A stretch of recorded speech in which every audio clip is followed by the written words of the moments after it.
Hello, good evening, everyone. And a big warm welcome to you all on this a bit of chilly day as we go into the fall. My name is Yuan Du. I'm the Dean of the Faculty, and I want to thank you all for joining us tonight. We have a special event, which is the Michael Huff and Ontario Association of Landscape Architecture lecture. And this is something I have come to always look forward to. Before we begin, I would like to acknowledge this land on which the University of Toronto operates for thousands of years. It has been the traditional land of the Huron-Wendat, the Seneca, and the Mississaugas of the Credit. Today, this meeting place is still the home to many Indigenous people from across Turtle Island, and we are grateful to have the opportunity to work on this land. And I want to make a special note related to this, that this afternoon I met with all three of our first People's Leadership Advisor at the faculty, and they are starting their work. We've been able to introduce them to our two first-year students coming into the undergraduate program. They're freshmen in the university, and they're Indigenous students, and to be able to connect them all. And we really look forward to continue building a home for everyone, and especially with the contributions and the knowledge from the Indigenous communities. Tonight, we are delighted to have Dilip Dacona at the school as the Huff OALA visiting critic in landscape architecture. It's wonderful to see you here tonight, Dilip, in Toronto. We were just speaking just now that the last time we saw each other was in Mumbai, or Bombay, as you still call it, in India, and that was BC, before COVID. That was the last time I traveled, I think, internationally outside of Hong Kong before I came to Canada last year. And it's really, really wonderful to be able to welcome you here to this community at the University of Toronto. Before I pass the podium to Elise Shelley to introduce Dilip and his lecture tonight, I would like to make a special note that the faculty's 2022 honoree for this lecture are Dilip, as well as his work and life partner, the late landscape architect Anuradha Mathura. Anu was born and raised in India, and she was a fantastic scholar and landscape architect, and she established an outstanding body of work through her joint practice with Dilip, as well as her 3 decades of teaching and research at the University of Pennsylvania School of Design. Anu's work spanned from the flows of the Ganges to the floodplains of the Mississippi River. The meticulously researched and beautifully drawn mappings raised the bar on how landscape architects and visual artists, urban designers, in how we visualized land and water. And more importantly, the work challenged established and Western ideas about the oppositional positions of wilderness and city, identity and sovereignty. While we mourn the passing of Anu along with the international community in February earlier this year, Leah Margolis, then director of our MLA program, reached out to Dilip, and we invited him to join us at the school at a later time, whenever he's ready and we're ready. And I have to say I'm very grateful that that later time is today and tonight. And I think that we welcome you, Dilip, to the school along with everyone else in this room. We look forward to seeing the wonderful work you and Anu had established, and we look forward to seeing the works continue and how it continue to influence all of us, and as well as our discipline and our profession. So I now pass the baton and the podium to Elise Shelley, Director of the Master of Landscape Architecture program, and we look forward to a fantastic talk.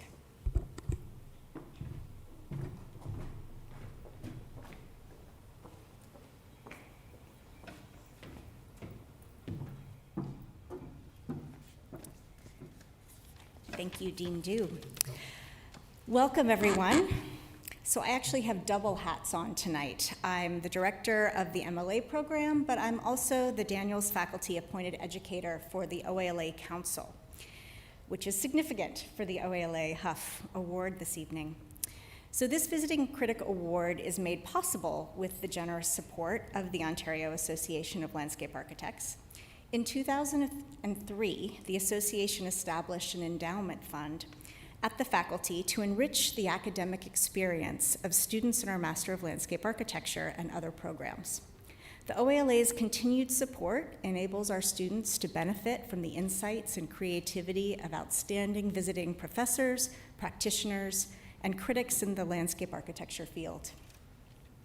And I am happy to welcome Jane Welsh, past president of the OALA, here to represent the association this evening.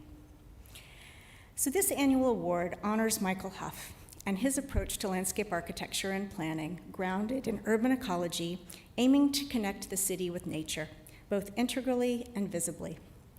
With the OALA's support, we're able to have Dilip Dacuna join us for tonight's talk, and again tomorrow with an additional discussion and engagement with our MLA students. So as Dean Du mentioned, tonight's lecture, The Ocean of Wetness, Where Design Begins, will propose an alternative strategy for design thinking beyond land-based scenarios.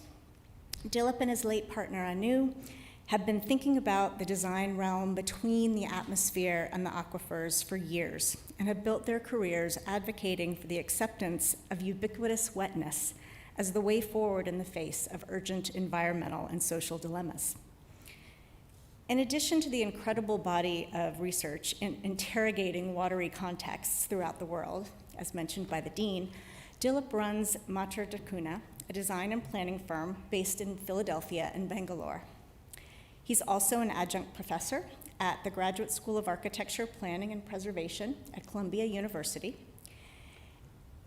And Dilip has authored several books with Anu, including Mississippi Floods, Designing a Shifting Landscape, Deccan Traverses, The Making of Bangalore's Terrain, and Soak, Mumbai in an Estuary. Dilip and Anu also co-edited The Design of the Terrain of Water, in the Terrain of Water, released in 2014. And in 2019, Dilip's book, The Invention of Rivers, Alexander's Eye and the Ganga's Descent, was published by the University of Pennsylvania Press and went on to be awarded the 2020 ASLA Honor Award, as well as the J.B. Jackson Book Prize. And now, without further ado, please join me in welcoming the 2022 Huff OALA Visiting Critic, Dilip Dacuna, to the podium.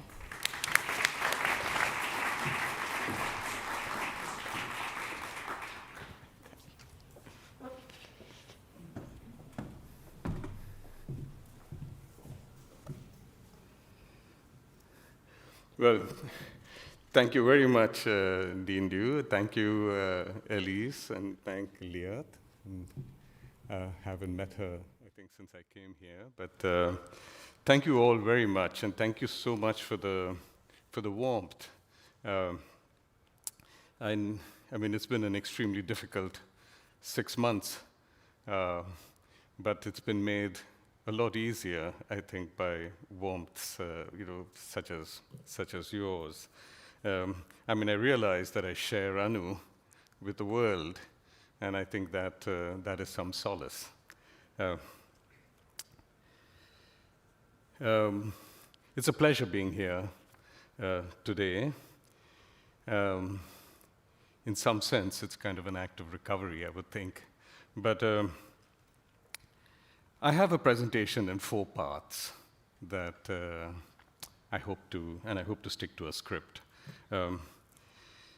The first is a positioning of the ocean of wetness, which Anu and I started as a kind of pre-disciplinary platform of design And when I say pre-disciplinary platform, I sort of mean, I mean just that, because I hold the disciplines responsible, actually, for much of the chaos that we're in today. But that's first. The second, is what I call a prelude with Soak, Mumbai, and an estuary. And then I have an interlude with the invention of rivers, and a postlude with the ocean of rain, which is a project that has really been ongoing for the last few years. So I'll get to it. So Anu and I explored the world of design together. Among the many questions we pursued, one never left us. Where does design begin? Our latest answer was ocean of wetness, just because we are immersed in it. Anu led the way. She demonstrated what immersion really meant. Here she is in the piazza of St. Peter's in Rome last year, surprising Bernini. While people looked upon his colonnade in wonder and waited eagerly for the Pope, she did rubbings of the travertine, stone, and sketched his colonnade. She then washed the charcoal off her hands in Bernini's other creation in the Piazza Navona. Immersion in an ocean of wetness was the first exercise we did with students in the introductory studio that Anu and I taught at Penn for several years. We walked and sketched rapidly for a minute or two every 50 or 100 yards. With eyes squinted, we drew a wetness that was everywhere before it was somewhere, before it was water somewhere, a wetness in the air, earth, flora, and fauna, a wetness that was precipitating, evaporating, osmoting, seeping, soaking, blowing. It is to appreciate what Ovid writes in Metamorphoses. There are no longer boundaries between earth and ocean, for everything is ocean, and ocean is everywhere without a shore. Except, of course, Ovid is describing the aftermath of the great deluge sent down by Zeus in an act of divine retribution. For us, ubiquitous wetness is the everyday. A wetness was certainly everywhere for us when we journeyed the lower Mississippi in the 1990s. But it is not enough to appreciate the fact that we are immersed in wetness. We must also unlearn the language of land called landscape that keeps us from appreciating this immersion. Landscape is a language that tells us that we live on a surface divided between land and water, with the binary of wet and dry. In a world of wetness, there is neither surface nor dryness. The sea is wet, yes, but the desert is only less wet. Ask the dung beetle in the Sahara, or the aerophyte in the Atacama. Wetness is as dynamic as it is ubiquitous, constantly changing place and states, liquid, solid, and vapor. Homer called it Oceanus, the fountainhead of the gods. To Thales, founder of the Milesian school in the 6th century BC, it was the first cause. His student Anaximander describes it as the terrifying apeiron, that is infiniteness, of primal chaos. In the book of Genesis, it is the formless beginning of God's creation, referred to as a raging ocean and watery deep. Unfortunately, we do not learn to live in an ocean of wetness and learn its language. We rather learn to live on land and speak the language of landscape. How do we explain this? To most people, landscape is a word. The Oxford English Dictionary tells us that it was first used to refer to the picture of a scene looking inland rather than out to sea, before it was understood to be the scene itself. taken in at a glance from one point of view, and eventually to the land viewed, that is, a tract of land with its distinguishing characteristic and features. Several landscape scholars build on this dictionary meaning of the term. It gives them a way to position themselves and the field of landscape and landscape architecture and landscape studies. Others do the same by tracing the word in the past of various European languages, such as landscape, landschap. In Old English, landschap. In Dutch, I'm not even sure I'm pronouncing these right. In Danish, Landschaft. In German. Not all turn to the dictionary, however, and to etymology. Some define the word for themselves, like J.B. Jackson, Tim Ingold, Dennis Cosgrove, to call out a few. There are several definitions. I'm sure several of the faculty here have probably put forth their own. But the fact is that landscape, as a word, oozes generosity.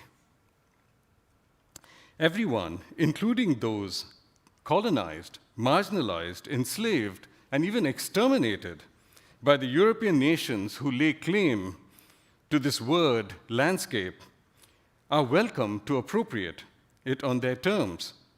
As such, there are Indian landscapes, Native American landscapes, Aboriginal landscapes, African American landscapes. There are also urban landscapes, rural landscapes, informal landscapes, working landscapes, scenic landscapes, cultural landscapes, and so on and on. Like I said, the word oozes generosity. But then in 1998, Anne Spirn wrote of landscape not as a word, but a language. Landscape, she writes, on behalf of humanity, is our native language. It is the original dwelling. Humans evolved among plants and animals, under the sky, upon the earth, near water. Everyone carries this legacy in body and mind. Humans touched, saw, heard, smelt, tasted, lived in, and shaped landscapes before the species had words to describe what it did. Landscapes were the first human texts, read before the invention of other signs and symbols. To be literate in landscape is to be aware of the possibility of floods, fires, and landslides, to express meaning and to see, smell, taste, hear, and feel landscape as a symphony of complex harmonies. To be illiterate is to read landscape shallowly or narrowly and tell it stupidly, inadvertently. Landscape, says Spirn, is humanity's first language. All other languages, verbal, mathematical, graphic, derive from the language of landscape. As a language, landscape is not so generous. It is the singular ground beneath the multiple appropriations of the word. The nouns of this language, rivers, buildings, trees, seas, cities, are the elements of landscape. They feature in translations of texts and the spoken word anywhere in the world. They may be seen from different angles and given various meanings, but they are always already there. But then these elements of landscape, are taken for granted. But can they be taken for granted? Colonized peoples had to be taught to single them out. They had to be taught to delineate the place of water on the surface, whether it was a lake, river, or sea. They had to be taught to uproot a tree, shake off the soil, the birds, the insects, until only a cleaned-out botanical specimen was left that merited being called a tree. This is not the exercise of knowledge as power. This is creation. The power of design. Creation, the power of design. We learn to create a tree when we are 5, or before we are 5.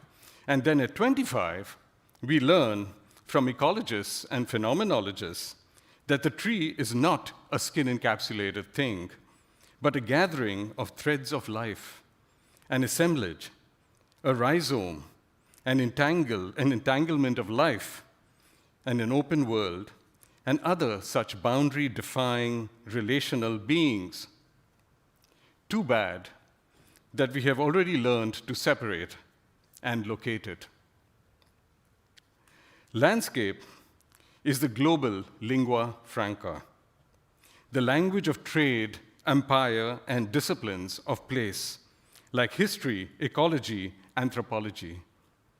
It is spoken within and across nations in discussions on the rights of rivers, the preservation of forests, the planting of trees, the growth of cities.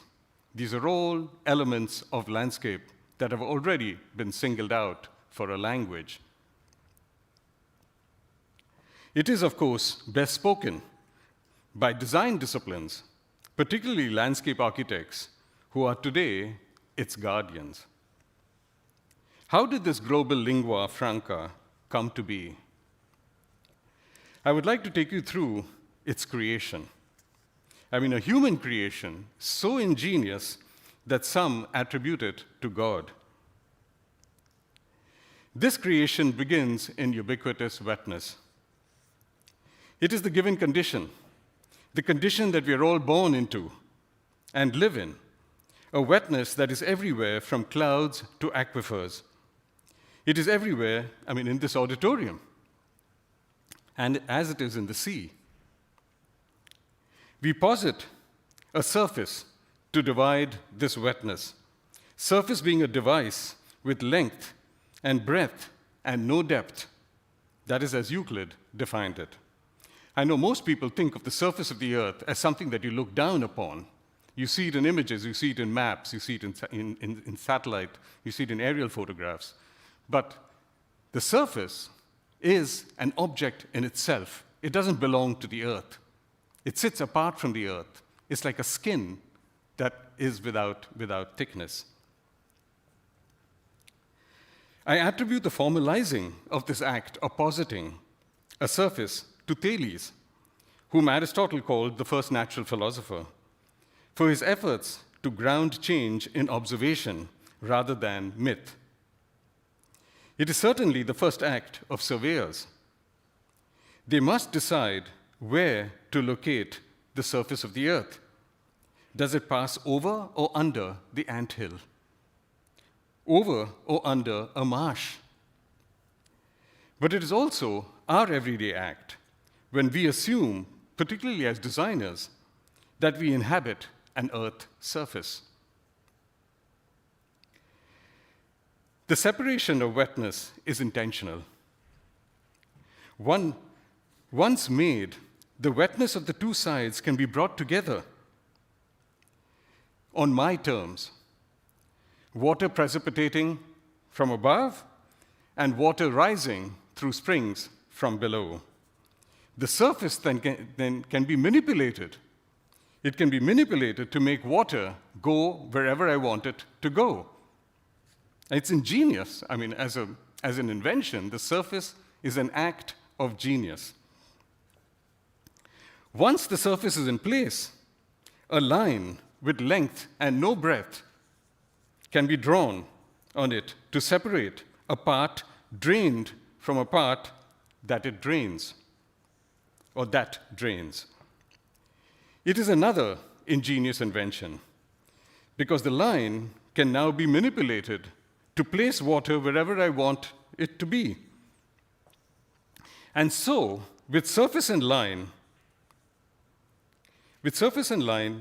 wetness everywhere is made water somewhere. Water that can be channeled, dammed, diverted, gathered, in short, put in the service of land, and made to drain it, irrigate it, provide it with sediment, and so on. But drawing a line cannot be done anytime. It cannot certainly be done when water is storming, surging, fogging, and otherwise swirling around in clouds and passing through living beings. It requires a moment of calm and clarity, a moment that must be chosen out of the many. And here you see Robert Horton's drawing of the hydrologic cycle, that showed how water passes through multiple moments. It's too complex, perhaps, but what I've got beneath it is the hydrologic cycle drawn by the artist Paul Klee. He shows it in 4 moments. Precipitation is number 1, flow formation 2, evaporation 3, and cloud formation 4. It is how all of us probably learned it in school. We choose the moment, the second moment, that is, the second moment of flow formation, in which to draw the line between land and water.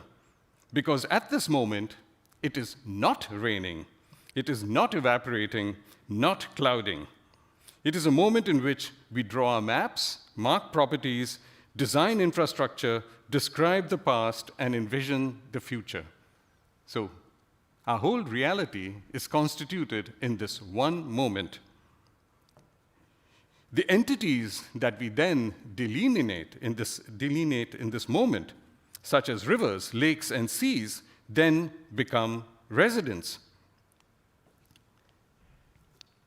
of a surface, while waters in other moments of the cycle, rain, snow, dew, mist, clouds, all become visitors. This is the creation of the first migrant.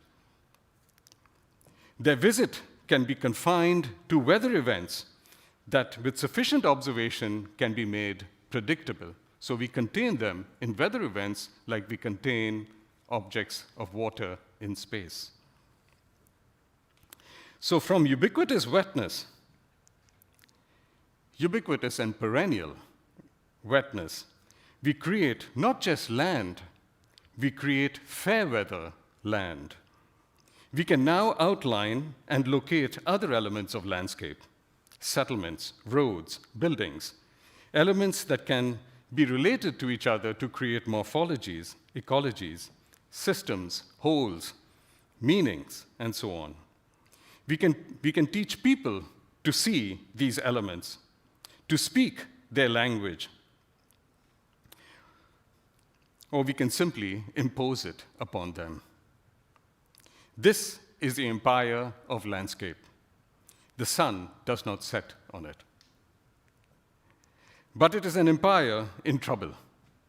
Today, from rising seas, increasingly violent and unpredictable storm events, water scarcity, depleting aquifers, fires, species extinction, melting ice caps, destructive floods, all from the water that it confines to delineated entities and to weather events. So these problems, are they problems to solve? Or are they the consequences of a design project that requires review? The fact is that to most people, these problems are not new. And here I'm referring to people relegated to shanty towns, squatter settlements, and reservations across Americas, across Asia, across Africa. These are people disempowered not by climate. They are disempowered by colonialism that begins with the assertion of a surface, the assertion of land.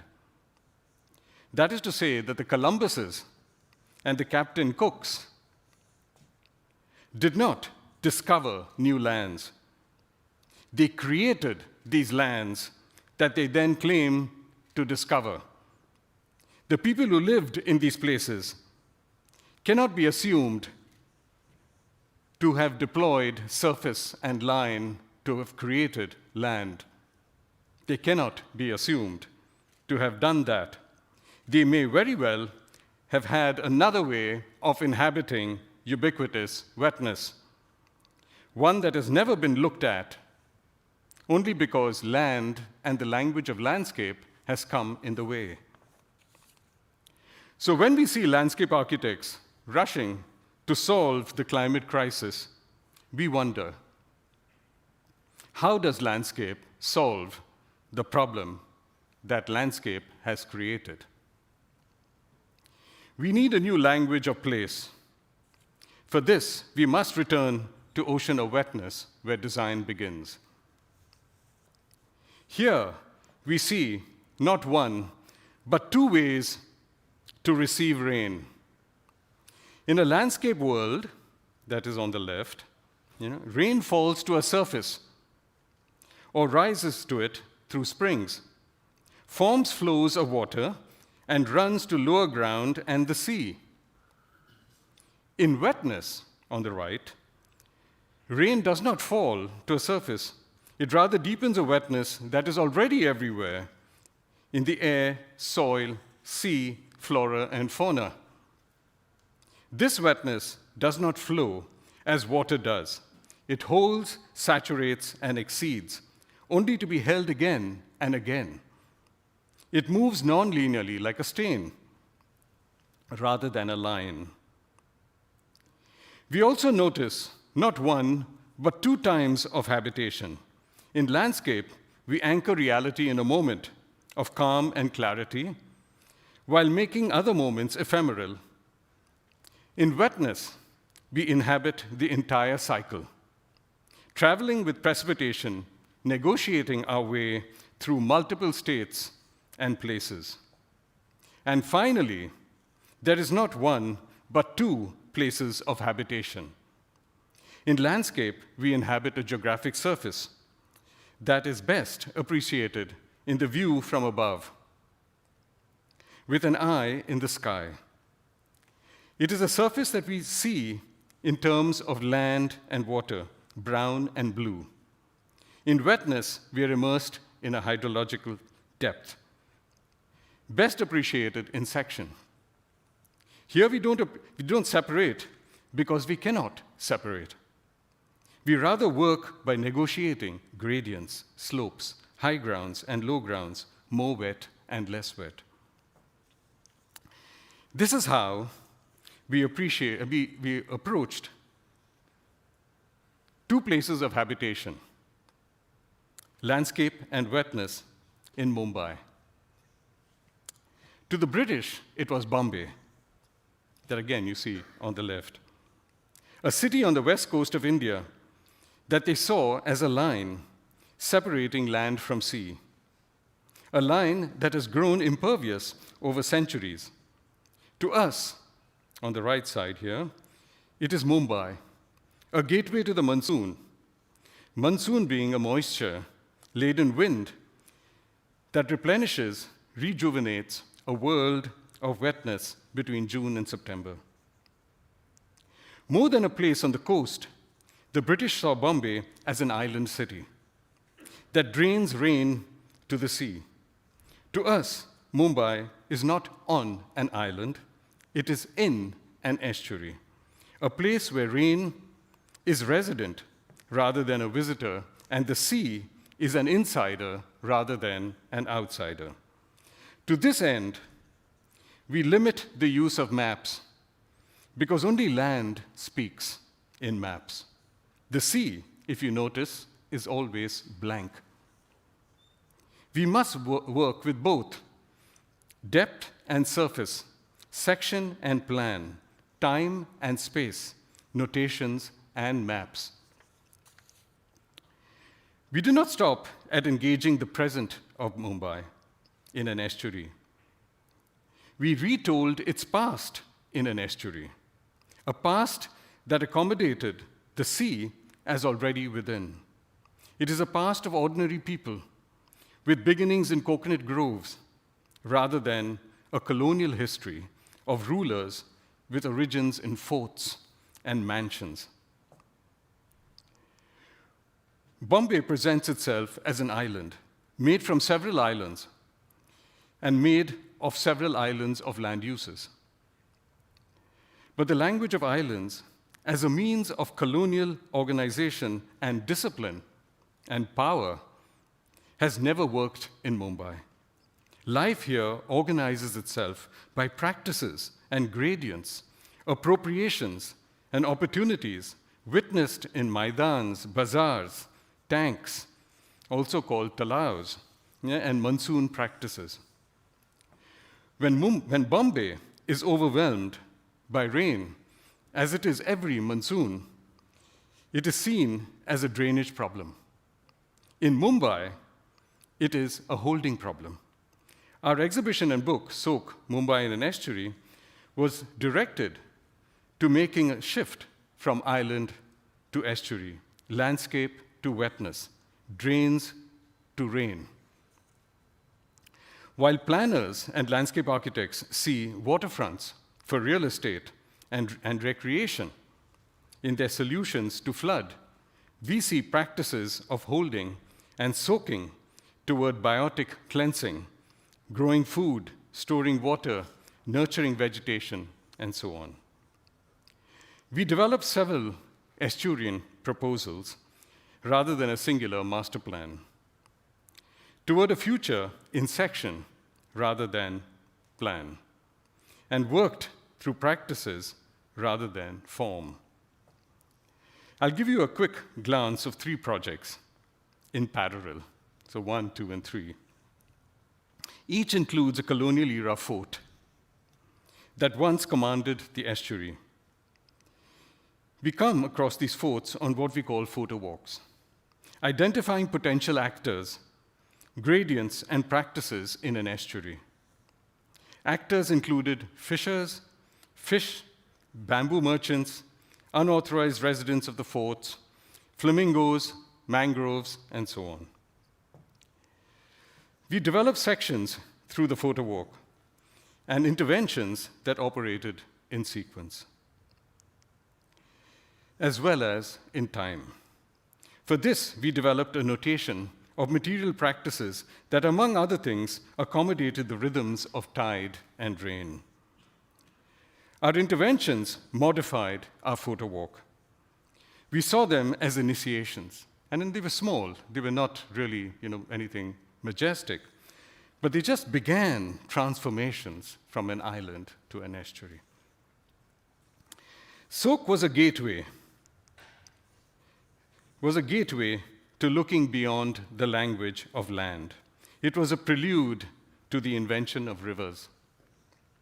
Anu and I have long argued that the line separating water from land on the Earth's surface exists by design. We made the point in our work on the lower Mississippi. The line here was drawn by European settlers. Their interest was in confining water while opening land for settlement. Life on the Mississippi and life in the entire Mississippi basin follows from their line. A line that today is reinforced with levees, floodways, revetments, and extended by drains and pipes. How we represent landscape, we said, dictates how we design and how we live. It is here that we first glimpsed ocean of wetness, in these images of the high waters of 1927, following the Great Mississippi Flood.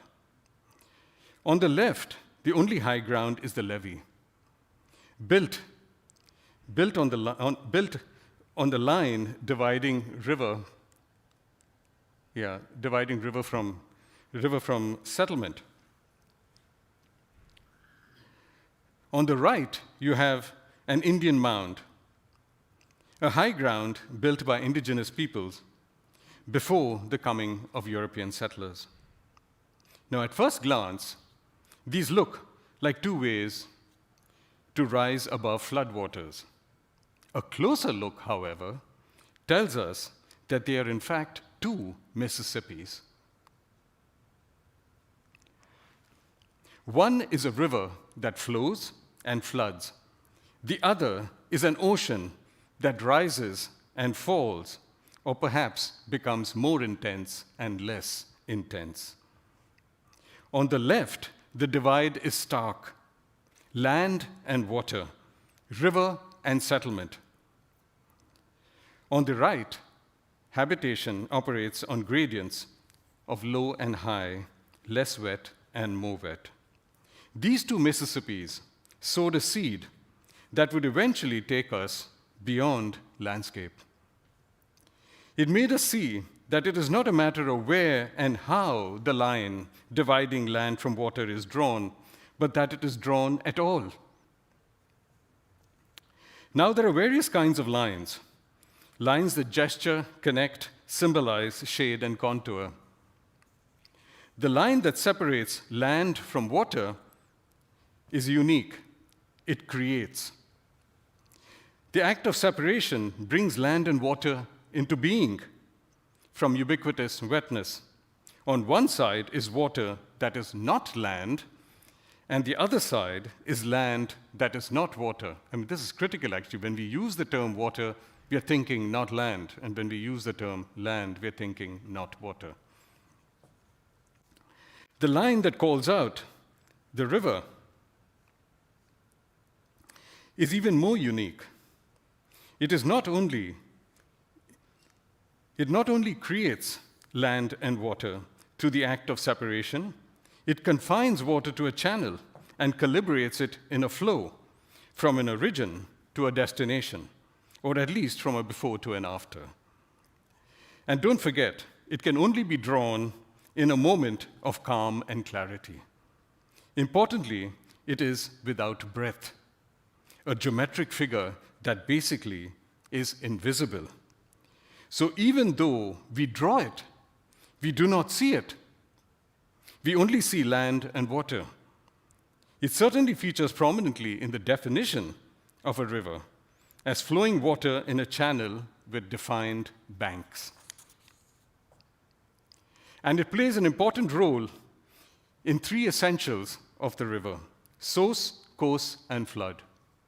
Source is the start of a river that is also the start of a line. Course is the flow of a river and the drawing of a line. And flood is the erasure of a line. The river, in other words, is a literacy, a visual literacy. It leads us to three questions. Wetness is everywhere. Why do we see water somewhere? To some extent, we've already addressed this in some depth. The second, precipitation falls everywhere. Why do we see rivers beginning in points? Or sometimes a point. These lines should be going to every raindrop, every toilet, every parking lot. Instead, we've had scientific expeditions in search of point sources of rivers like the Ganges and the Nile going on for centuries. I mean, if you think about the Nile, I mean, it starts off with Herodotus, and then you have all the way down. Alexander sent 2 expeditions, then you have, Caesar, then you have, all the way down to Napoleon, and so on, all searching for this source. No doubt Paradise played a role in the search for this source, but it is remarkable because it is just the point at the end of a line.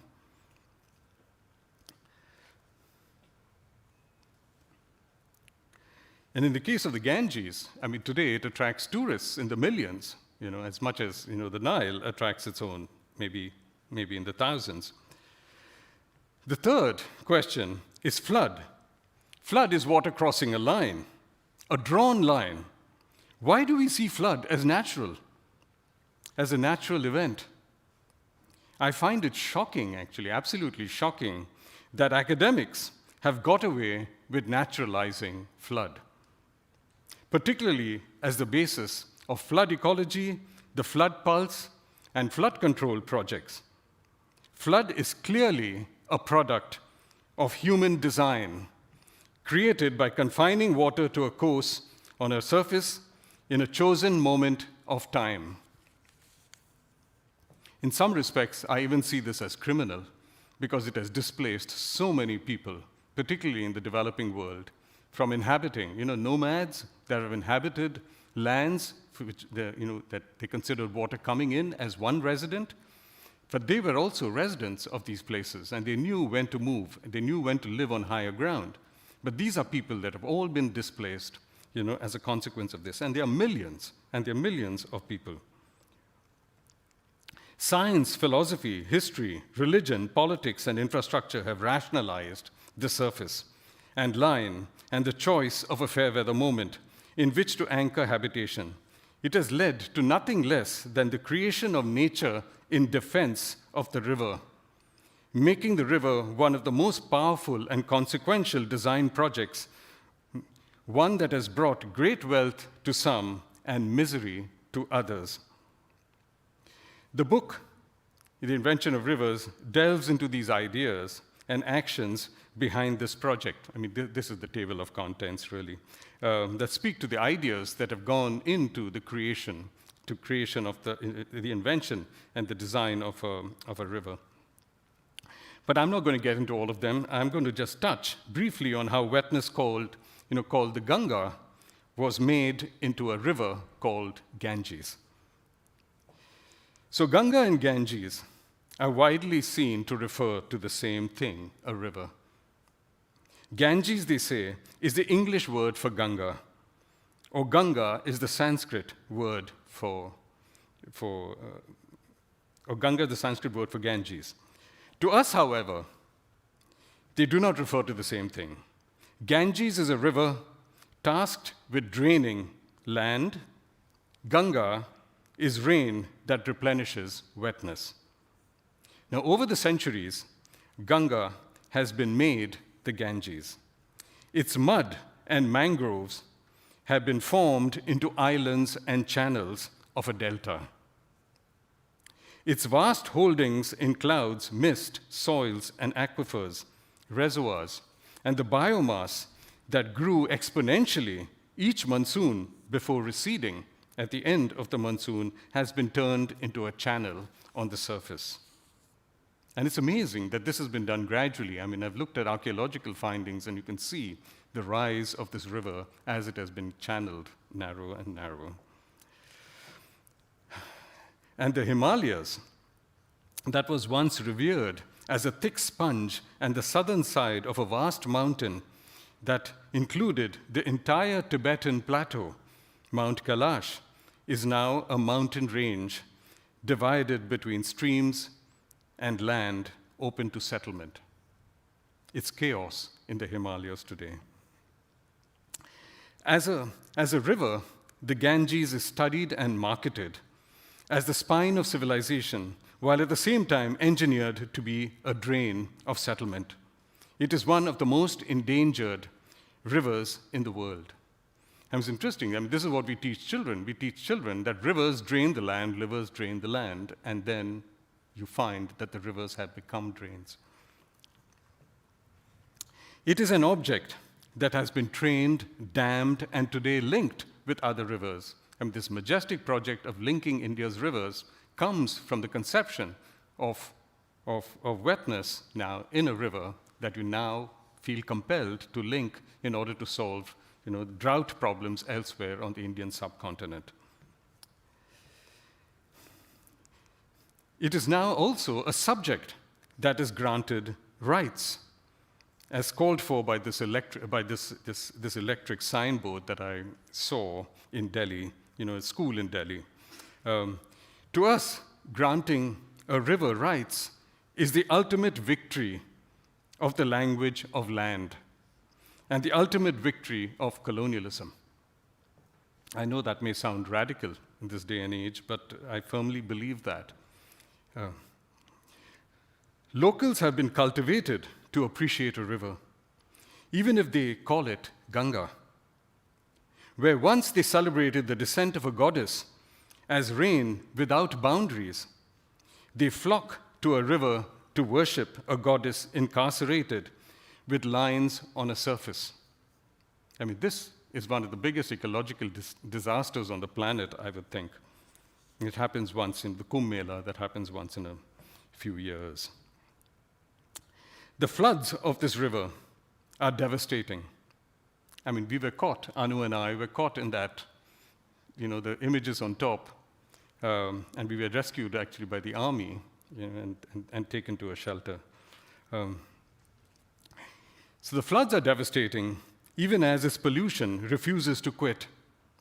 And political conflict over its water sharing grows. I mean, and water sharing is a problem with all rivers across the world. If Mumbai was a prelude that allowed us a glimpse of the language of wetness, the invention of rivers was an interlude that convinced us of its need. It reveals the agency of design behind one element of landscape, the river. It tells you that the separation of land and water is not found in nature. Rather, nature follows from its assertion, an assertion that has served the purpose of some at the cost of others. Other elements of landscape, especially those that claim to be natural, need to be similarly exposed. Now to the postlude, ocean of rain. Most people think of India as a land that was colonized by the British until 1947. We see India as not the colonized, but the colonizer of an ocean of rain. And that colonization continues today, post-independence. Land is India's colonizing weapon. It has been perfected over centuries as a means by which wetness everywhere is made water somewhere, and people forced, educated, converted, and by other means made into land dwellers. But they're not fluent in landscape. Their language of wetness persists. It is called Sindhu, a word that has the same relationship to India as the Ganga has to the Ganges. It is popularly seen as the Sanskrit predecessor of the word India. We believe India and Sindhu refer to very different places. India is a land that speaks the language of land, that is landscape. Sindhu is an ocean of rain that speaks wetness, Indu meaning raindrop. Every word that we are taught in India to refer to an element of landscape that we can separate refers in Sindhu to a wetness that we must negotiate. It is the colonized condition to speak both languages, to know when to use one and when the other.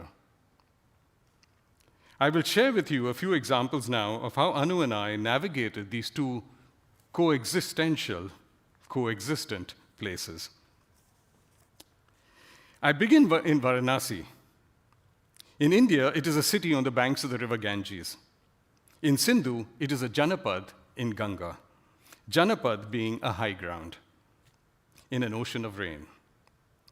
The word literally translates as foothold of the people. The high ground here is a found alluvial bluff, so it's not a constructed mound, it's a found alluvial bluff. Going down the river, we saw what most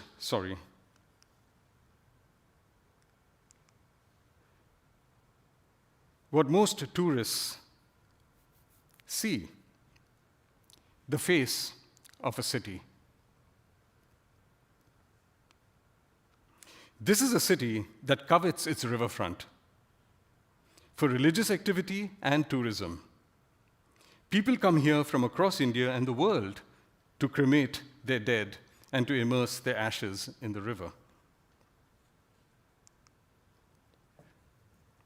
Every monsoon, however, this city is soaked,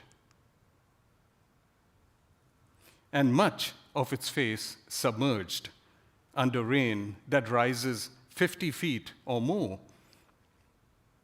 The video on the left is taken toward the end of the monsoon season, and on the right, when the rain recedes.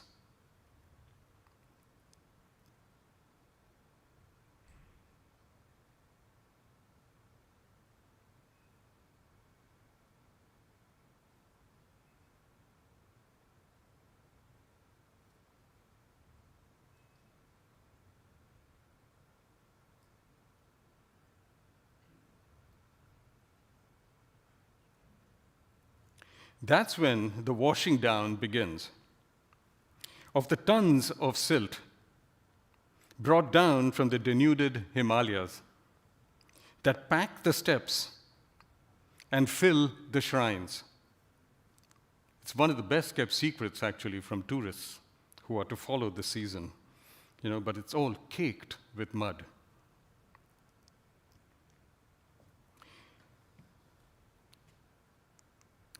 we then see the face of the city as it is readied for the next wave of tourists. It is a face now with cracks.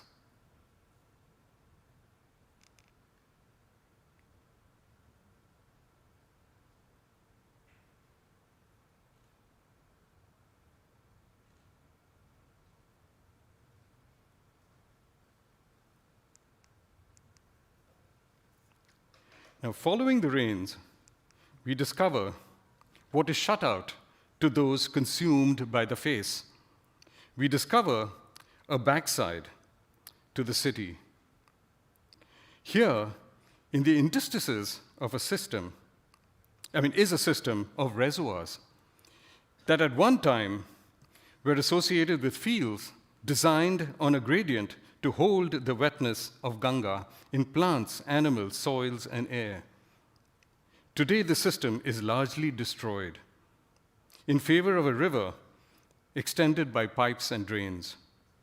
A design project begun by the British polymath James Prinsep in the 1820s. He converted a Janapad in an ocean of rain into a city on the banks of a river.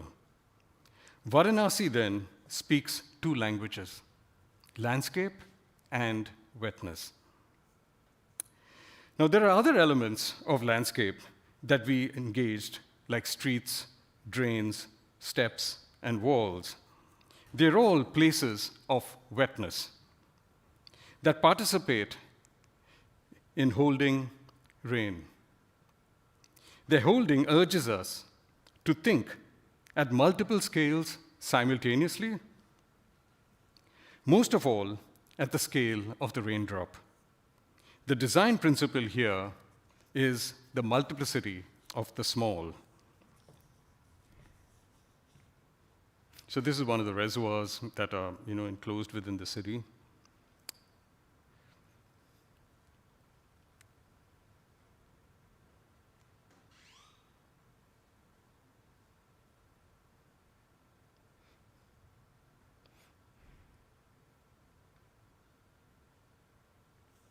I don't know how many of you are sort of familiar with the palm chewing and the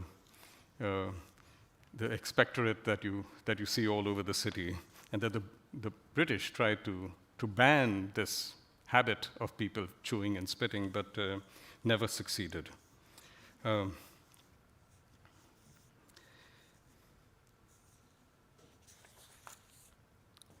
I want to move to the west, to a place that in India is seen as the Thar Desert. You see, when you speak of wetness, people think, oh, we're not talking about the desert, but I want to show, our investigations of a desert. The Thar Desert, it's called. Desert being a word from the Latin desertum, meaning left waste.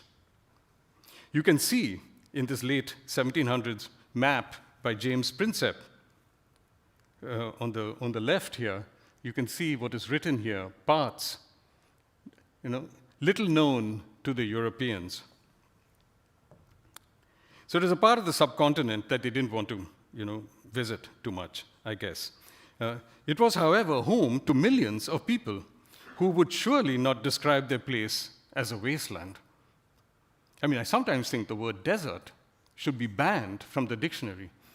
How people living in the desert, would they ever see their place as waste, as a wasteland? In Sindhu, Thar is a unique ocean of rain, a place of unique wet practices. One of the consequences, however, of seeing Thar as a desert, is the canals. They bring water from rivers hundreds of miles away in a bid to make land more productive, encouraging water-intensive crops like rice. And if that proves inadequate, then fields of solar panels today. It is easy to situate these initiatives in the tussle between development and environment, or between economics and ecology. But it must be noted that the language of land makes these conflicts possible. But even before the advent of canals, there was a desire to see rivers in the Thar, like the Luni. It is drawn in maps with a tentative, wishful blue. You can see there, the dashed dotted lines. This, by the way, is a river now that is becoming real. They're channeling water from elsewhere in order to revive this river. Not to revive, to create this river. We journeyed the Luni as drawn in the map. It has its beginnings in Pushkar Lake, becoming thereafter a field of diverse appropriations by cultivators, sheep, salt miners, dyers, flamingos, and the Tilwara Fair. A gathering in April of nomads and merchants dealing in camels, horses, sheep, chilies, pots and pans, and everything else. It is a range of wetnesses.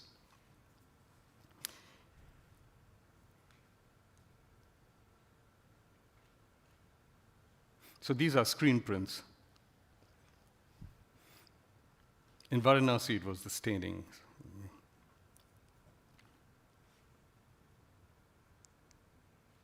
Ultimately, it's both landscape and wetness that we journey when we travel the Luni, a landscape that we represent and a wetness that we demonstrate. And here I must say a word about our distancing ourselves from representation as an act, as an invasive act, and allowing for demonstration analogously. So we engage the paper, we engage our images as, what we see, or the farmer engages place.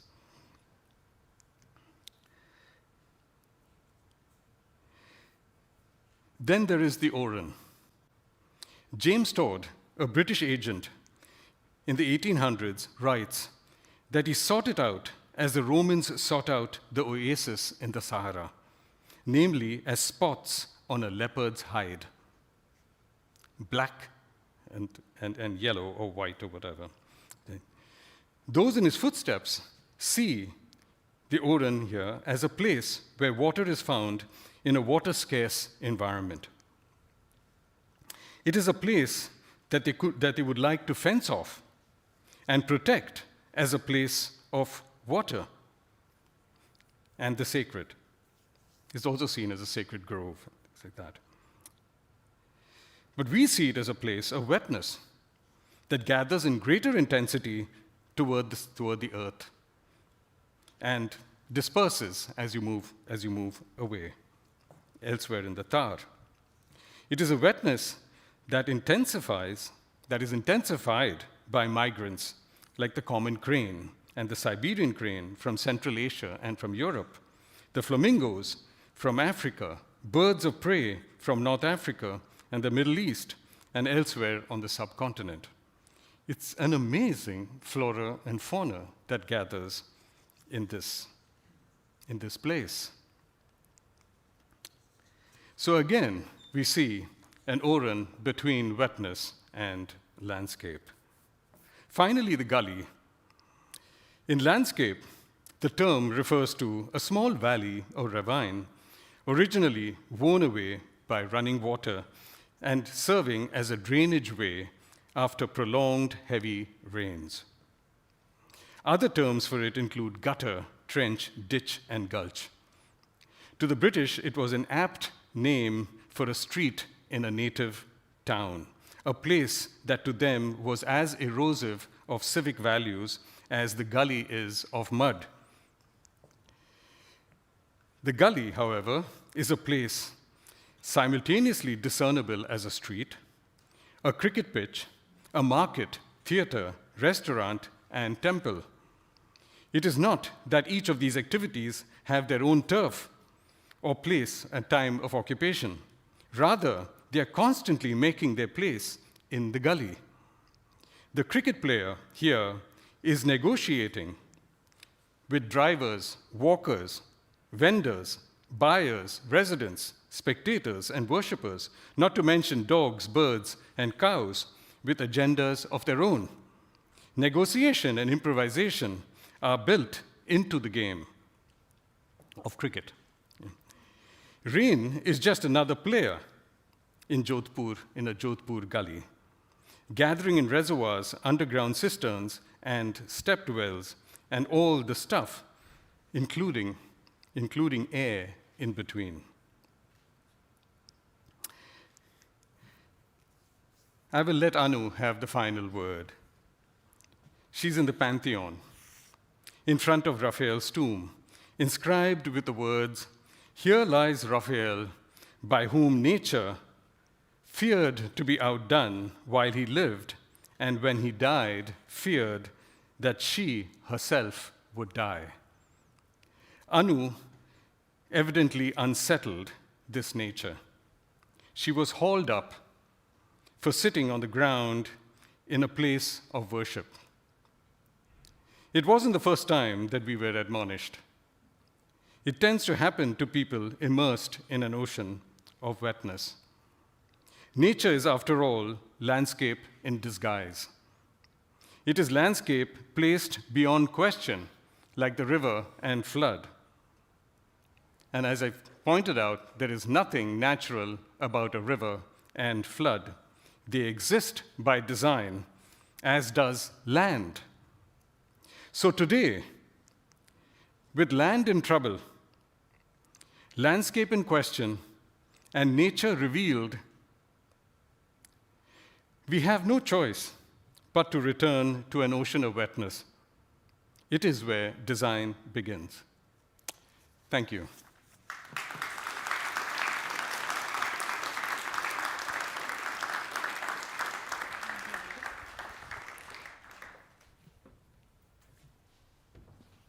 I hope I went to.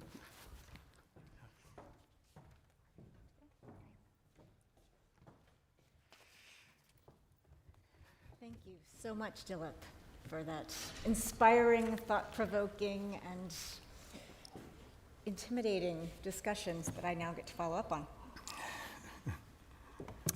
I wanted to ask you, I'd actually written up my question, and I had kind of titled my first question about the politics of water. I've now completely crossed that out, and it's obviously about the politics of land. And I'm just curious, as designers, we work within these contexts. If we think about these colonial lines that are drawn, I mean, it obviously goes so far beyond the line that we think of in section or in plan that delineates a river, or delineates these channels. We have property lines, we have drainage basins and watersheds, and all, again, these constructs that exist that really defy the kind of discussion that you bring forward of the wetness that exists everywhere. And I'm just curious, how do this just infinite, expansive amount of man-made systems that we've kind of imposed upon our land, how do you reconcile that with how you think about the ocean of wetness? And Yeah, that's an excellent question. And this is where I believe that the challenge of design really is, and that is in a transition that we require. But in a presentation like this, or Anu and I believed in the exhibitions that we do, what we want to do is to reveal the problems that come with the language of landscape. Mm-hmm. But not to make the case that we have to do away with all our interventions. So in our projects, like for example in Norfolk, which I did not share with you today, in Norfolk and in Bombay also, when we extended some of this work into projects in the city, we did not recommend the removal of flood systems, but we designed interventions that could be shifted over time.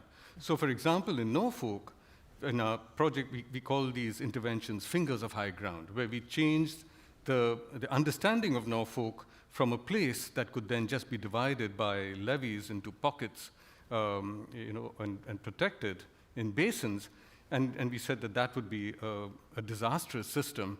And we said, why don't we have an open system of fingers of high ground, and those grounds then, so it could be levees initially, mm-hmm. but then they could become independent fingers of high ground, autonomous fingers of high ground. So it's like from the levees to the mounds, mm-hmm. that sense of shift. But to have that vision for the distant future, I think is to focus design on transition rather than just solve the problem of flood. So everything has a short-term and a long-term, idea behind it, but the long-term is serious. So it's one of the things that I would tell Anu. I mean, I said it's taken us 2,000 years to get into this mess. Give us a few hundred to get out of it. So it's going to take a while, but it is. I mean, it's already begun to some extent. We're dismantling dams. I mean, think about. I mean, I've just come back from Bangalore a month ago. I mean, and they're experiencing floods. I mean, this is a place that doesn't even have rivers. They've created flood with a drainage system that is so bad because they've knocked off all the low grounds from place. So I said we've got to recover these low grounds now. So how do we recover low grounds, with strategies that begin in small ways, in interstices, but then find larger systems? And I feel that is where the challenge is. And I mean, it's a beautiful challenge to me. I mean, and that is where design is at its best, I would think.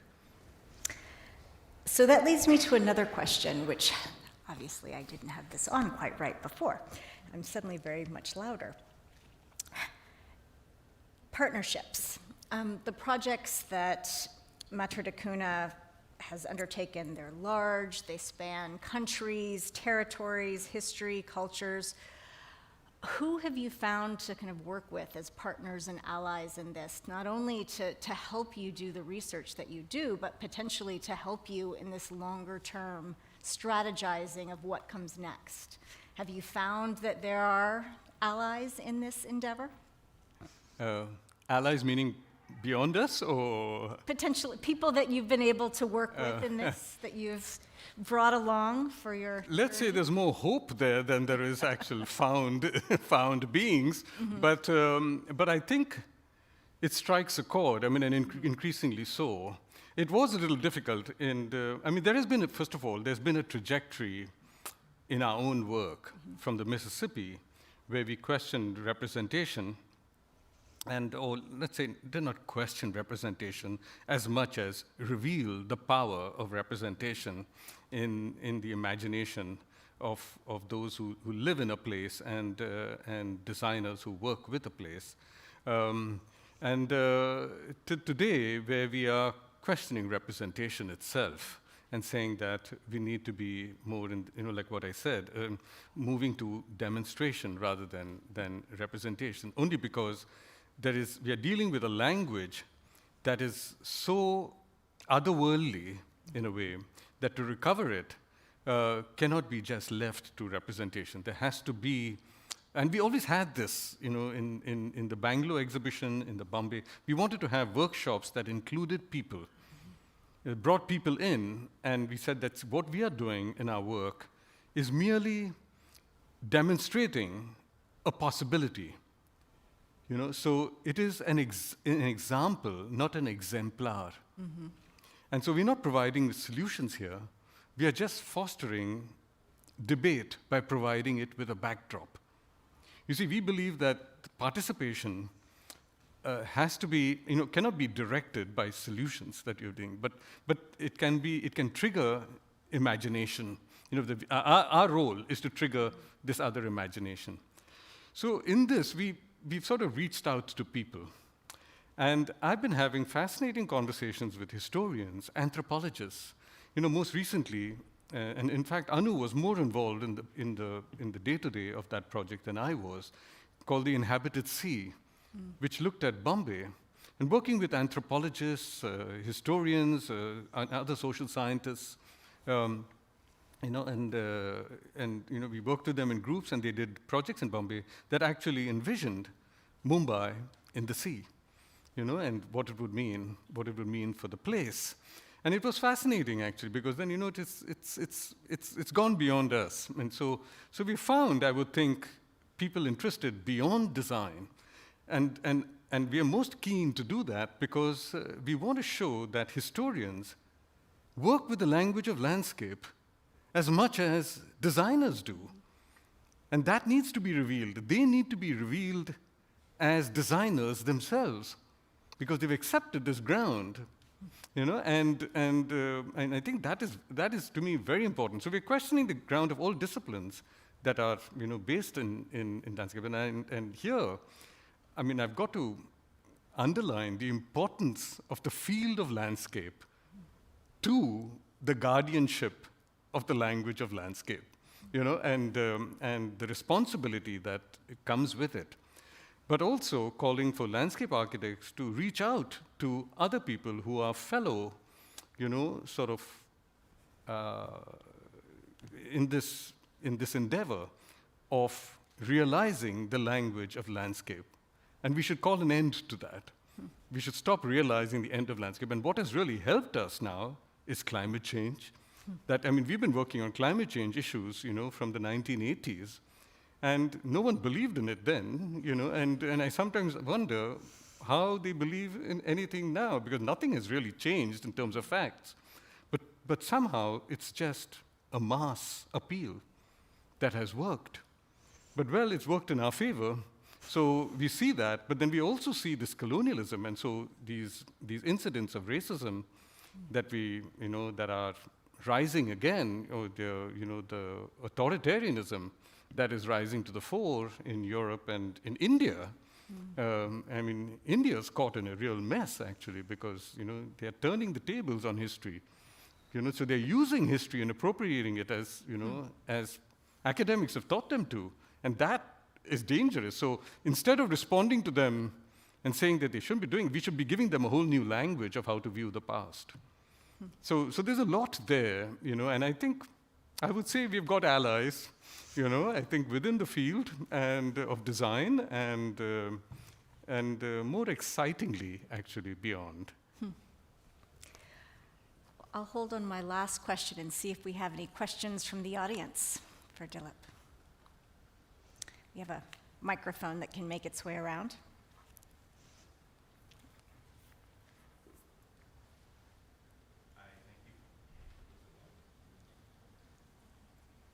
Now? Oh, yes, now. Thank you for that talk. I thought it was great, very enlightening.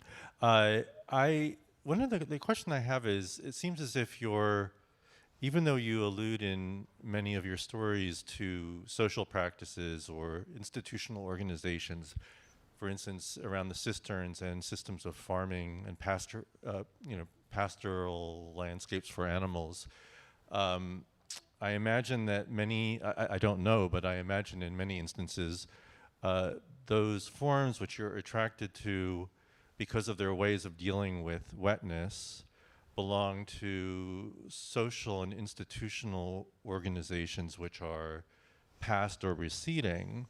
So in a sense, deploying or redeploying such strategies or conceiving of new ones must involve some equal imaginary about social order, I won't call it political so much as, policy and institutional responsibilities, social practices, and that whole entanglement. But I feel that throughout your talk, you allude to these things even while focusing primarily on the formal aspects of these two different orders that you've described. I don't know if it's something that you can comment on in terms of your view of these things or ambitions for the way the work will unfold. One of the things that we've been very concerned with actually is that a number of these practices that happen in places, we've dealt with them in Jerusalem, for example, as much as we've dealt with them in Mexico, on the US-Mexico border, and in other places. There are all these traditional practices that are made into alternative systems and seen as alternative systems.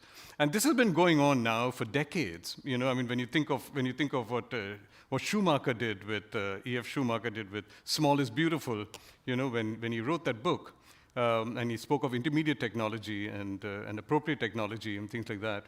And then, there have been movements since then, for Ayurvedic medicine and for, all these alternate, but they're always alternate medicines. So there is a mainstream and they're alternate. And so they're always seen in a supporting role. So even today, you have things like rainwater harvesting. So the cistern and the thing are always seen as rainwater harvesting systems. And that is we find so reductive of their, of their complete social environment, of the social environments that they encompass. And so much of our work has been directed to, in a way, kind of rescuing those and putting them on their own ground with their own imaginary, and paralleling it with this other, and so there is, I mean, that is certainly very much part of our project, and we see that as critical to, the larger realm of social justice and issues of marginalizing, of communities. And it goes down, I mean, there are these practices, but then there also comes down to voices, who represents them in the political system, and then there's another thing that's very much part of it, and that is that many of these systems are seen as water, I mean, in the case of cisterns, for example, are seen as water systems, and so you have the pipe water systems, and then you have the cisterns that are supplementing it.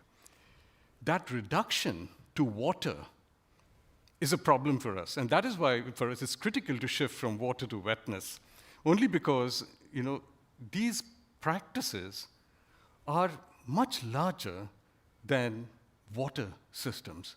They involve plants, they involve, they want agriculture very often, they involve, from salt panning to, what have you. I mean, there's a whole lot of things that go with it. So to simply reduce them to water harvesting is a terrible situation, because you see that happening everywhere, because it's coming to the rescue of the mainstream.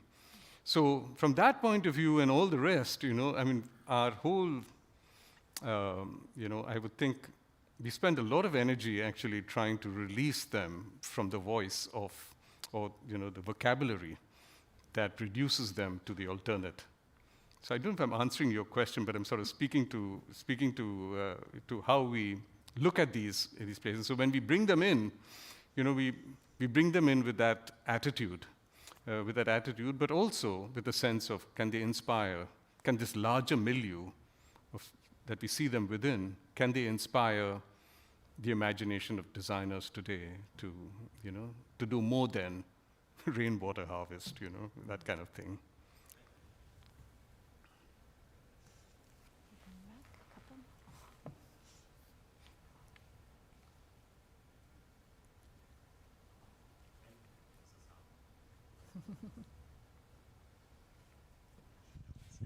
Thank you very much. I had a question that maybe picks up where on a topic that you had mentioned, which is about ecology, maybe more specifically about marine ecologies.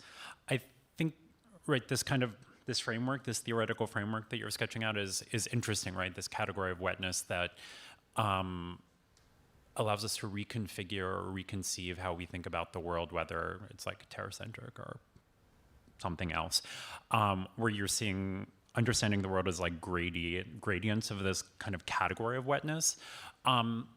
And certainly you talked about some of the disasters or some of the circumstances that can unfold. I guess I've been interested, and maybe this is selfish about some of my own research, about marine ecologies, right? Because different kinds, or the kind of quality of, if I can say water, but the quality of that as a material conditions different sorts of ecological realities, right? Whether like how deep a seabed is allows different kinds of life to exist there, or even like in the face of climate change with, say, certain rivers drying up, it creates like in a delta or an estuary situation that like salt water's coming closer. So different species have been like destroying infrastructure and so on, or have been damaging infrastructure or whatnot. I guess I was wondering, like, within your own research, or within your research, how have you been thinking about like the non-human and those kind of like marine ecologies that play a kind of very formative role within this kind of gradient of wetness that you're conceptualizing, right? Because like the life that lives within these different bodies of categories of wetness, the ecologies that these different categories of wetness are remarkably different. And so I guess I was just thinking, how are you conceptualizing those concepts, or that is a reality, I guess, within your kind of theoretical and also your kind of design work, et cetera? Yeah, I mean, I'm not quite sure how to put it in a nutshell, you know. I mean, but the way we approach our research is, you know, that when we define or when we identify an actor, and that actor comes across as an individual, you know, and we try to stay with the particular as far as possible. I mean, the radical particular, you know. So it's like the individual thing, and we trace its connections, you know, and we lose sight of it. You know, to some extent we do our drawings that way, you know, but we also research that way. You know, and it's like we tell our students that, you know, it's not about studying some place comprehensively, but it's about bringing the world into a place, you know. And so that's the way in which we see anything. You know, so we are bound to these things that, you know, that the language of ecology gives us, you know, that are starting points, and the identification of actors. And we have to find a way to be immersed within it. So we extend that world to include us. That's the way in which we operate. You know, we extend the world to include us. I mean, and so the marine ecology that you're talking about, you know, is, I mean, would be something that we start off with an example of a particular thing. Like in the case of Norfolk, we began, you know, with the blue crab, for example. And we extended the blue crab, I mean, through its habitation, through its thing. And we opened up a saline gradient, you know, between fresh water and salt water.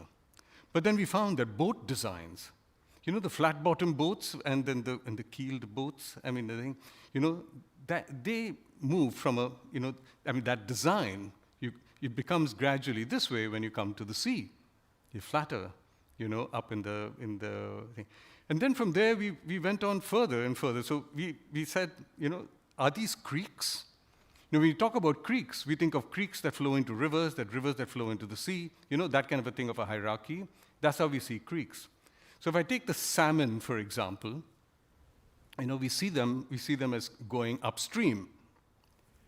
But I can see the salmon as actually going from a holding to a holding to a holding. And they spawn in a holding, not in a flow. So I can choose to see creeks not as flow systems, but as holding systems. As holding systems. So I can understand then wetness that moves, like I said, you know, like a stain in a non-linear fashion of a thing. So, you know, there is this, I know I'm sort of rambling a bit, but here I'm not answering the question directly in giving you, I mean, your question was not very clear to begin with, but I can, you know, the issue is, I mean, I can see where you're getting at. I mean, you're getting at an important issue of how one looks at these systems. So I look to dilute them, complexify them, but also at every point change from water to wetness. That's what we do. I mean, and so, you know, every time the word water comes up and something is related to water, I say, well, can I do it differently? So, you know, so the creek, I think, is an example. The salmon is an example, you know, of what it means to continue to look at ecology in a flow system, whereas you see it in a holding of wetness system. I mean, when a salmon jumps out, does it jump out of the water? Come on, you know? It just changes its wetness, you know? I mean, so, you know, I mean, it is, I mean, can I see it like that?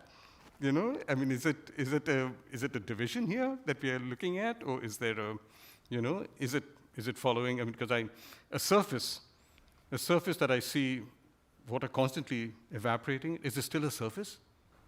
You know, when it's so dynamic, it's constantly evaporating, and I mean, I should stop seeing it as a surface.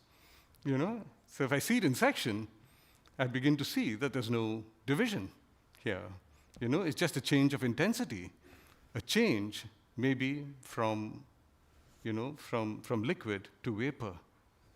You know, some things like that. I mean, and I feel that you know, bringing that into the language of an ecosystem, you know, I think is a way out of being bound to, you know, a thing that is based in a language of separateness. Yeah?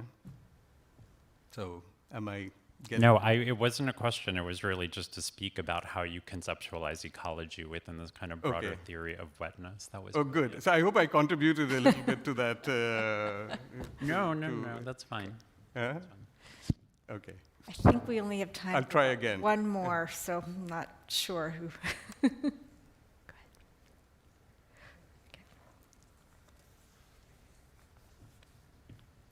Thank you so much, Dilip.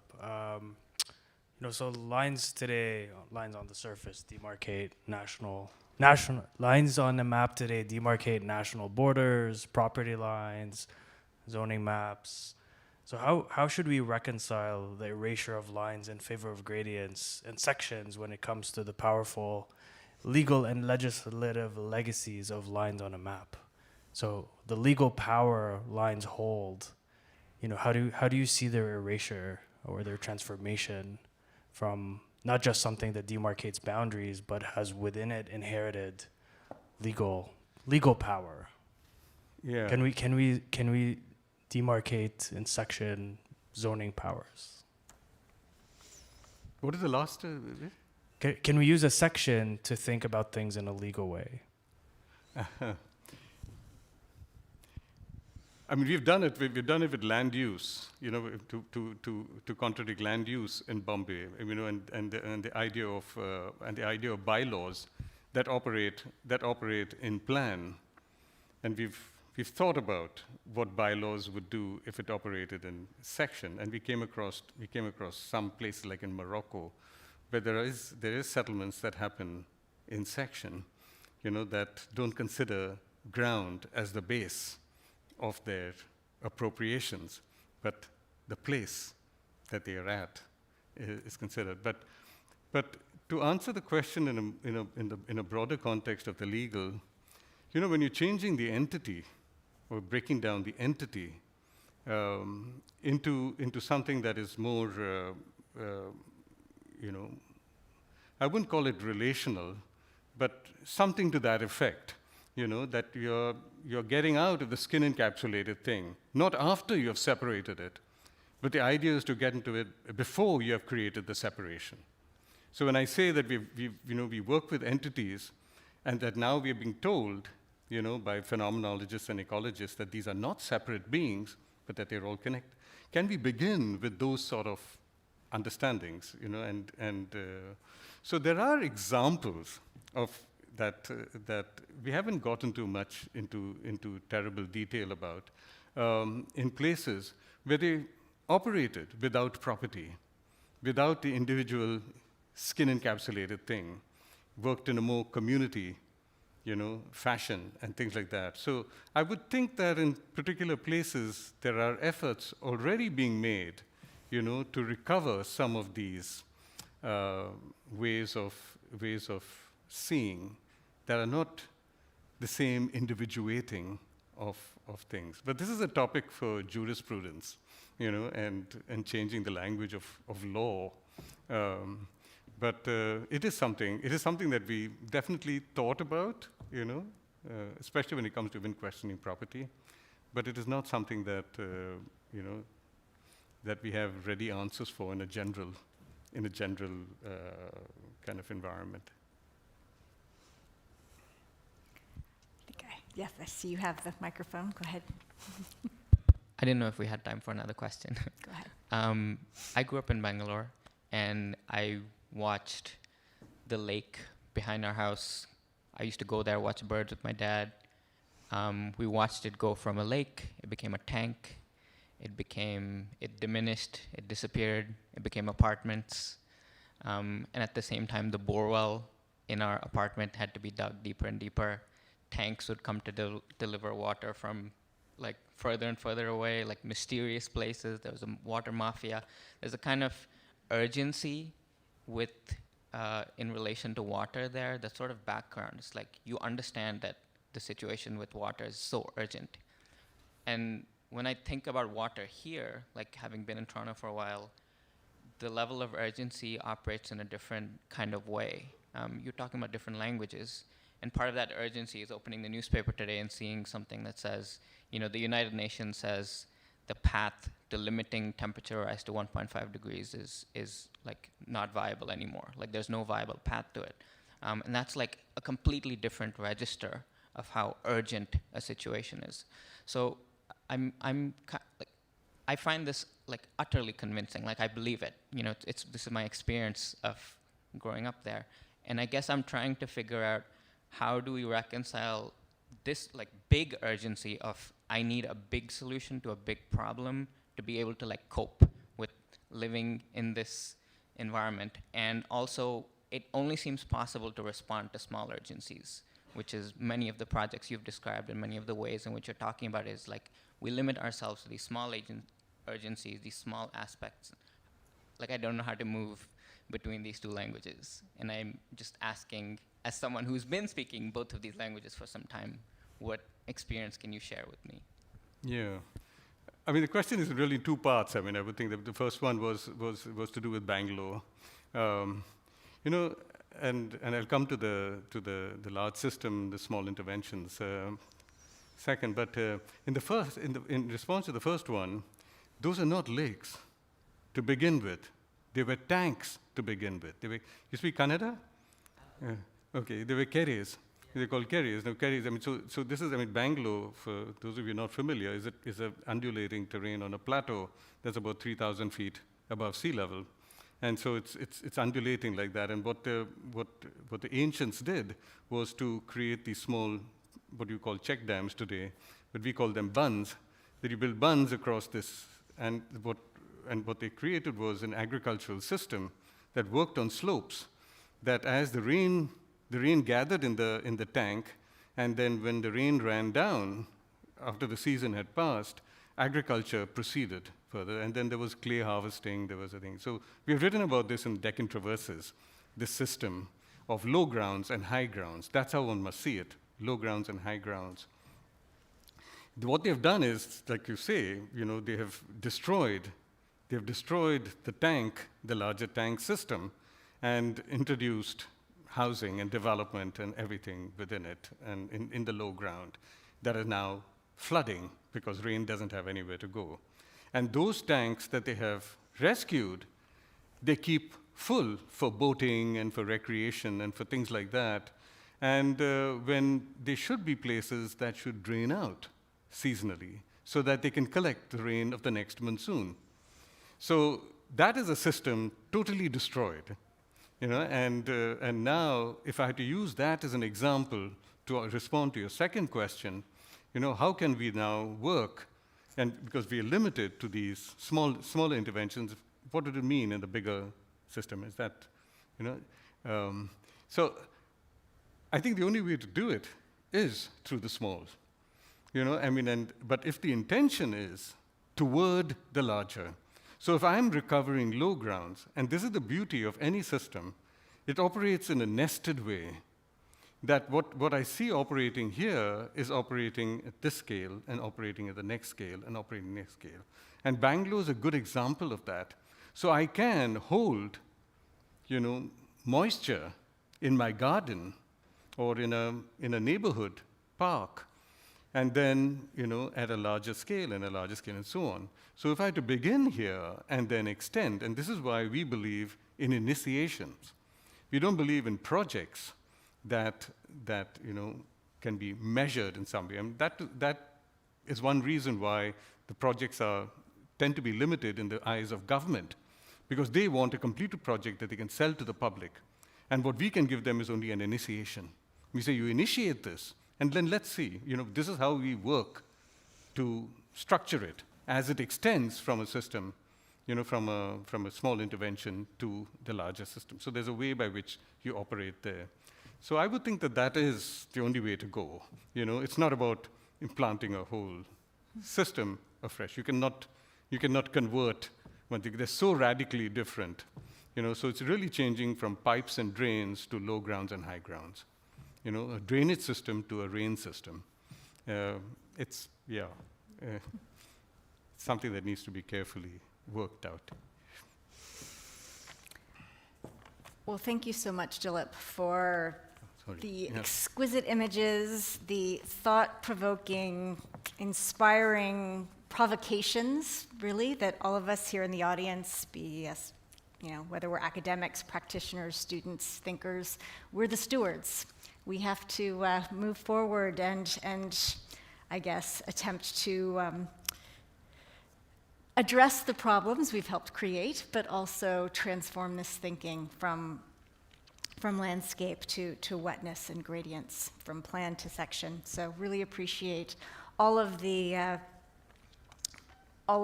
images, all of the work, all of the thought that's gone into it, and your time here with us tonight.